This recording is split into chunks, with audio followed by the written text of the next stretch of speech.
मैं तो उन्होंने भरा ते भी लानत पेश की जेडे इन्होंने नाल बैठे उन्होंने तो भी लानत भरा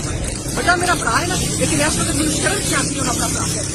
मेरी भैन की इज्जत से देख वही भरा ने जिन्होंने मैंने डिस्ट्रिक्ट कौंसल के इलेक्शन वास्ते आख्या कि तू लड़ या तो मैंने कि सारे खानदान औरतां बाहर नहीं जाती रख देंगे उन्होंने मुबारक देंगे फोन करें जो मुबारक बहुत बहुत मुबारक होए थोड़ी भैन के नाल आया हुआ है तो तुहानू बहुत बहुत मुबारक है यह कवांगे ना या खुद कवांगी ना मुबारक दे वो है ने हकदार ने मुबारक दे जी कि जिन्हों ने आके जेडे सैकटरी करा गए ने उन्होंने जिन्हें वकील आके करा गए ने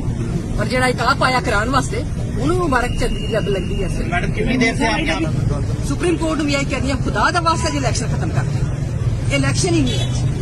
ये तुसी एकदम आराम के नाल कहो जी ए बंदे तुसी सिलेक्ट किए ने असि कहांगे जी बिल्कुल ठीक है जेडे तुसी सिलेक्ट किए असि गुजरात की हमारी अपनी अजीज है हमारी जानने वाली है